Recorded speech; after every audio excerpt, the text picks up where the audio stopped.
नमस्कार। क्या हम आज़ाद हैं? उपस्थित हूं इस विषय को लेकर मैं गौरव चौहान। राष्ट्रकवि मैथिली शरण गुप्त ने 1913 में अपनी कृति भारत भारती में लिखा था, हम कौन थे, क्या हो गए हैं और क्या होंगे अभी, आओ मिलकर विचारें ये समस्याएं सभी।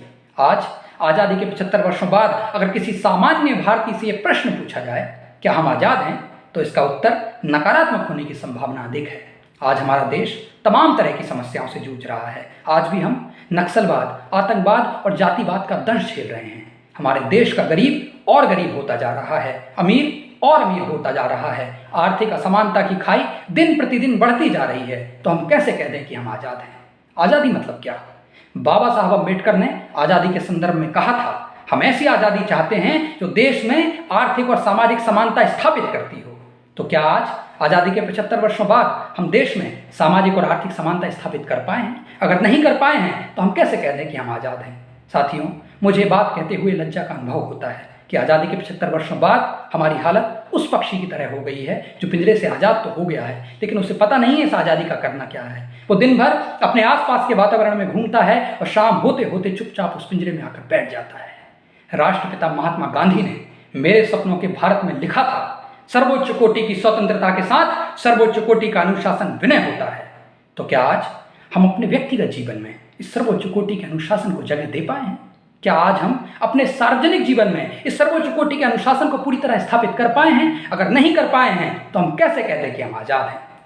मैं इस बात को बहुत ही गंभीरता के साथ स्वीकार करता हूँ कि धर्म क्षेत्र में भक्ति आत्मा की शुद्धि का मार्ग हो सकता है, परंतु राजनीतिक क्षेत्र में भक्ति तानाशाही का मार्ग प्रशस्त करता है। और अगर आज हम ये तानाशाही का मार्ग प्रशस्त करने में अपनी भूमिका सुनिश्चित कर रहे हैं तो हम कैसे कह दें कि हम आज़ाद हैं? आज भी हमारे देश में 106 महिलाएं प्रतिदिन बलात्कार की शिकार होती हैं। हमारे देश के पत्रकारों पर, हमारे देश के बुद्धिजीवियों पर आए दिन मुकदमे दर्ज किए जाते हैं। हमारे देश का सुप्रीम कोर्ट सरकारों से सवाल पूछता है कि 124 से देशद्रोह के कानून की आज आवश्यकता क्यों है? तो हम कैसे कह दें कि हम आज़ाद हैं? डॉक्टर लोहिया और जयप्रकाश नारायण गांधी के अनुयायी थे।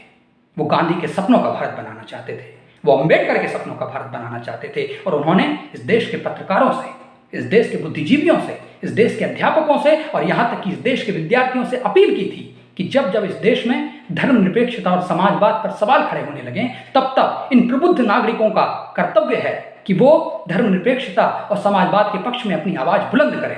तो क्या आज हम धर्मनिरपेक्षता और समाजवाद जैसे मूल्यों पर अपनी आवाज़ बुलंद कर रहे हैं? अगर नहीं कर रहे हैं तो हम कैसे कह दें कि हम आज़ाद हैं? मैं इस बात को बहुत अच्छे से मानता हूँ कि हमारी लौकिक परंपराओं में, हमारी सांस्कृतिक परंपराओं में, यहाँ तक कि हमारी धार्मिक परंपराओं में ऋग्वेद का श्लोक है, आनो भद्रा कृत्वो यंतु विश्वता, अर्थात दुनिया में जो भी श्रेष्ठ विचार है वो मुझ तक आए।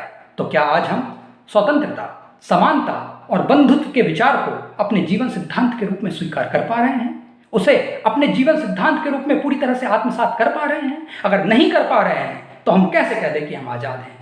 हम प्रतीकात्मक रूप से 15 अगस्त के दिन झंडा फहराएंगे, लेकिन हम जब जब ये झंडा फहराएंगे तब तब स्वर्गीय अटल जी की वो पंक्तियां हमारे सामने आकर खड़ी हो जाएंगी और हमसे कहेंगी, 15 अगस्त का दिन कहता है आज़ादी अभी अधूरी है, सपने सच होना बाकी है, रावी की शपथ न पूरी है, कलकत्ते के फुटपाथों पर जो आंधी पानी सहते हैं उनसे पूछो 15 अगस्त के बारे में क्या कहते हैं।